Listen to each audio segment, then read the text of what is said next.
Would you consider yourself a moral person? Picture this. In the early hours of the morning, you decide to go on a stroll in a park. Your walk is then interrupted by a loud splash and frantic flailing. The only person who's nearby is you. Do you A. Jump in and use your swimming skills to save them? B. Call the fire department, hope they come in time? C. Not my circus, not my monkeys? Or D. Film it?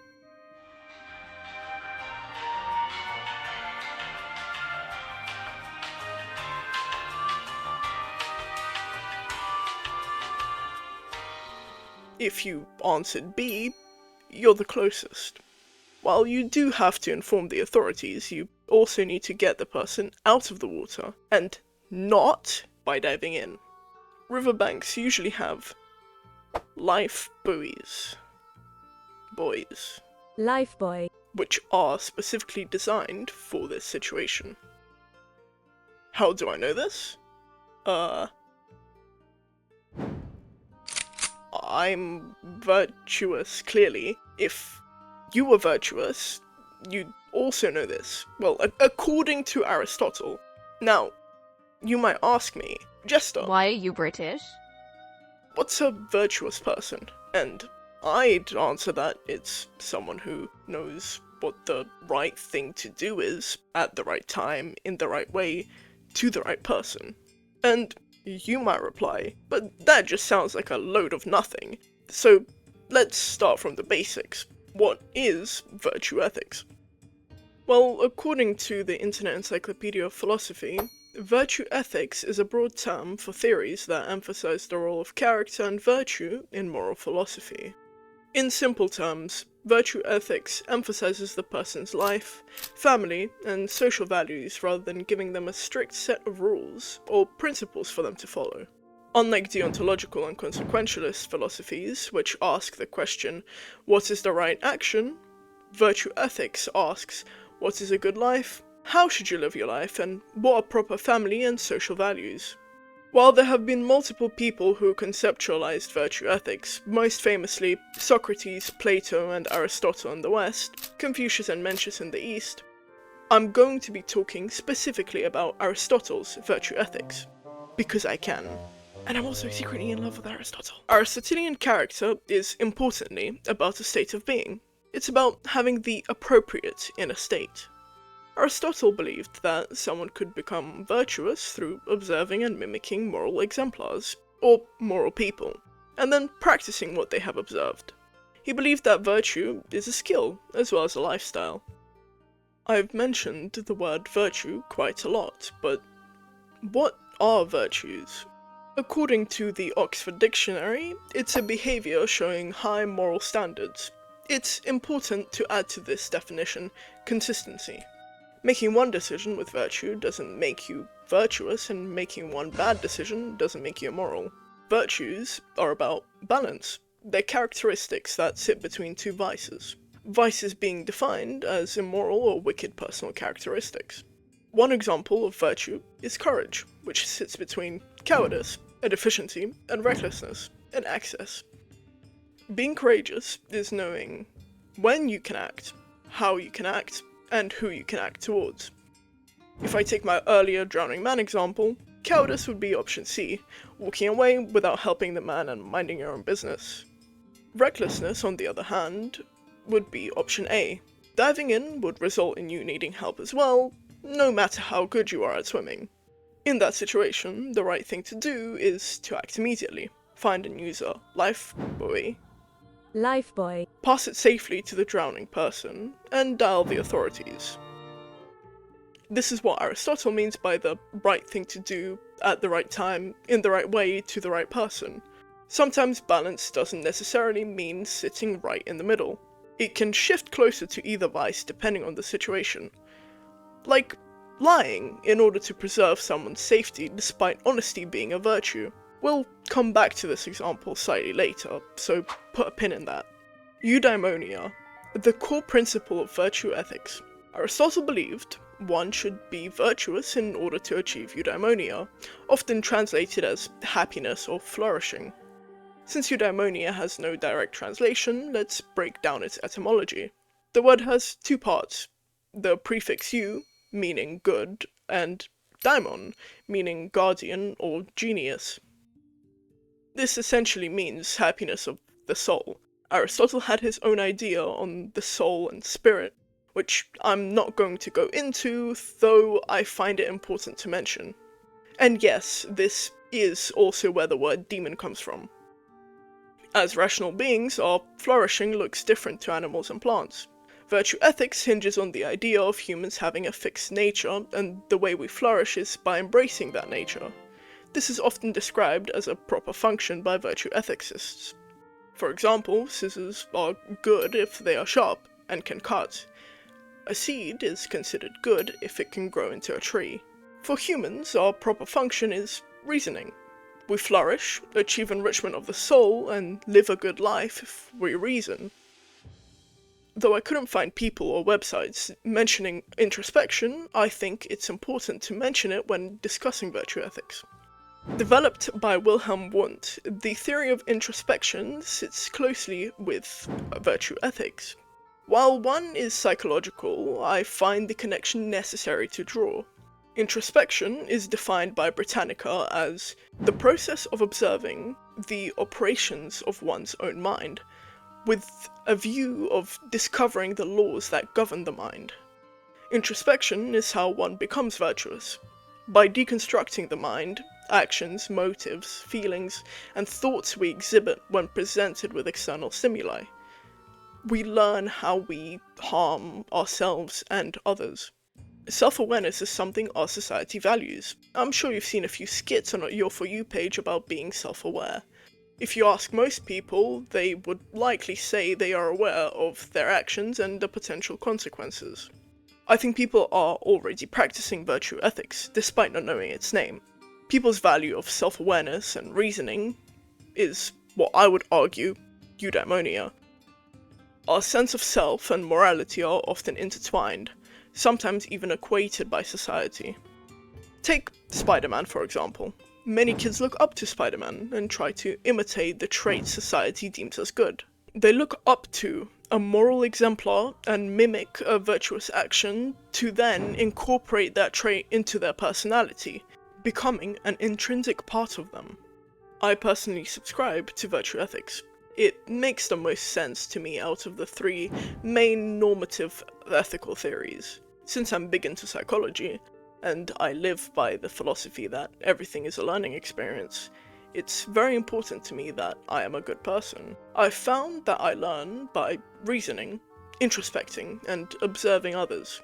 So naturally I gravitated towards virtue ethics. Philosophy and psychology are topics I'm very passionate about, and often find similarities between them, like virtue ethics, introspection, and the social learning theory. My understanding of psychology and philosophy support each other, and often work hand in hand. My biggest criticism towards the other two is they require you to think in stressful situations. For example, my question from earlier about the person who fell into the river. If you stand there pondering what the right thing to do is, you would be wasting precious time. Virtue ethics takes the pressure off of the stressful situation and emphasizes living life morally.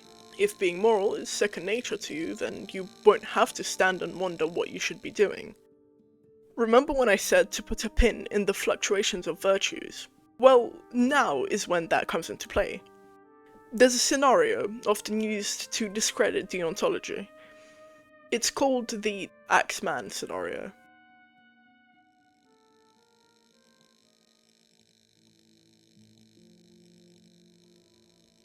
You're in your house when you hear frantic knocking at your door. You approach and open it. Your friend stands in your doorway. It's been raining, and they seem panicked, telling you they are being chased by an axe murderer. They beg you to hide them in your house. You, as a good friend, agree, and they take off their muddy shoes, leaving them behind as they run upstairs and try to dial the police. After a few minutes, you hear another knock on your door. You carefully approach and open the door. A tall man with an axe slumped over his shoulder asks if your friend has entered your house, saying he saw their muddy footprints leading to your door.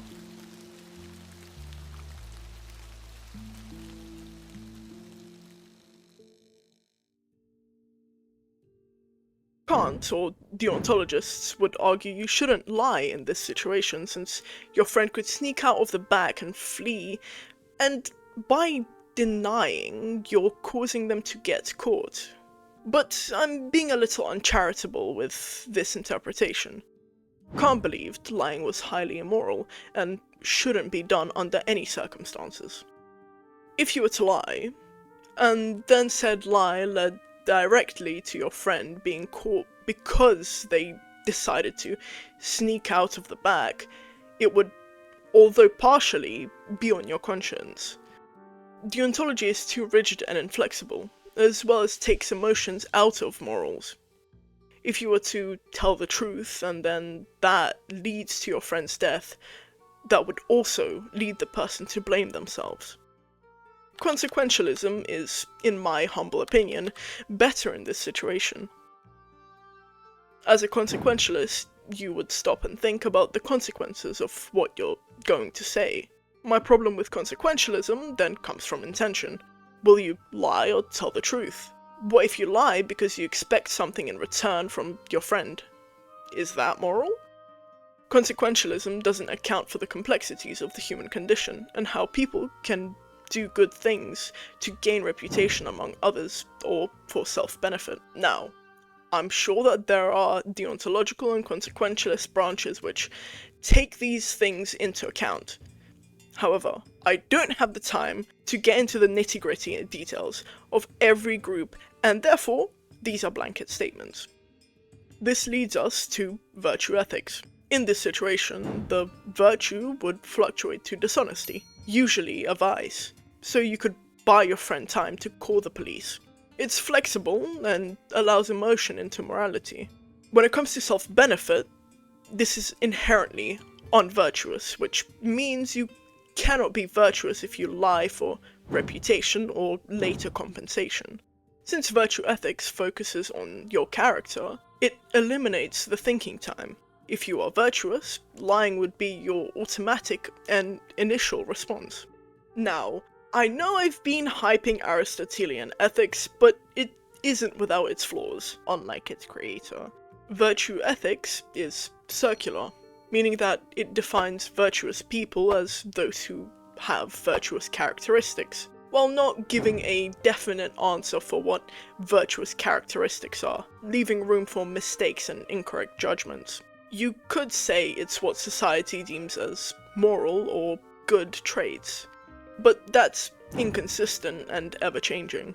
I think this isn't as much of an issue as the other criticisms. We can look to current society and introspection for virtues, how our actions impact others, and if they bring harm.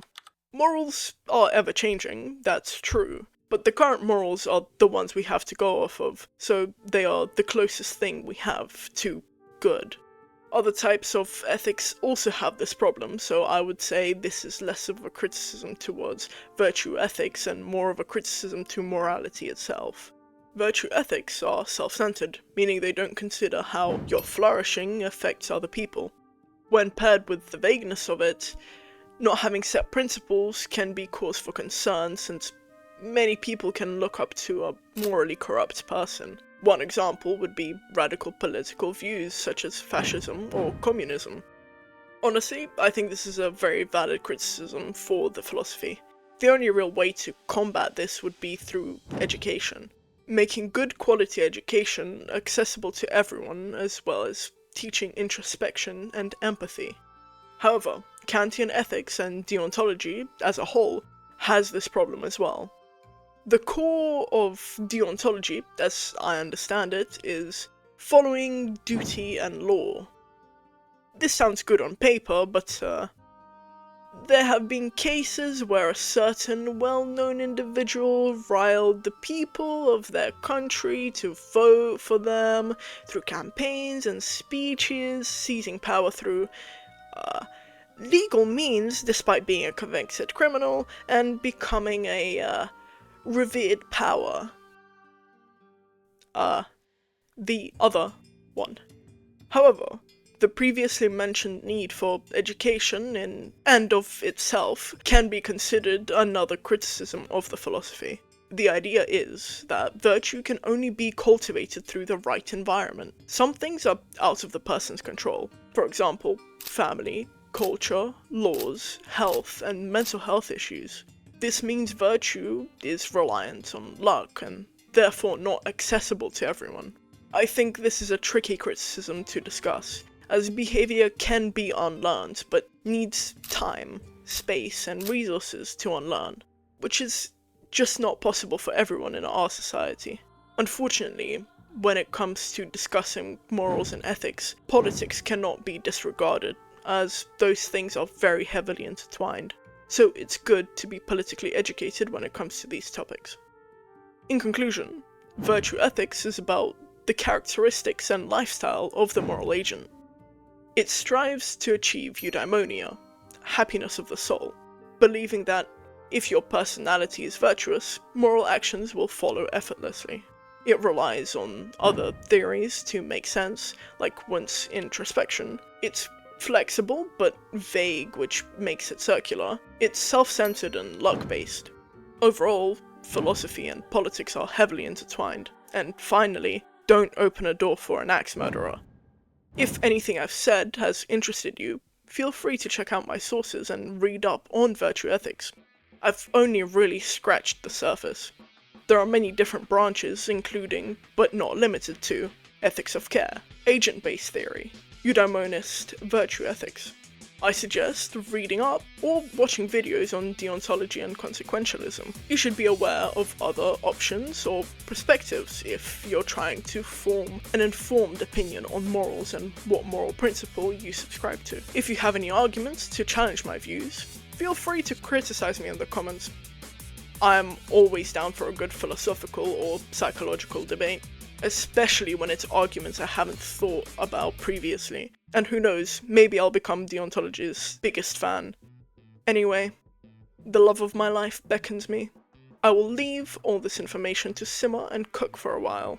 The amount of reading I had to do has seared the Stanford Encyclopedia of Philosophy's logo into my retinas, and I can still see it when I close my eyes.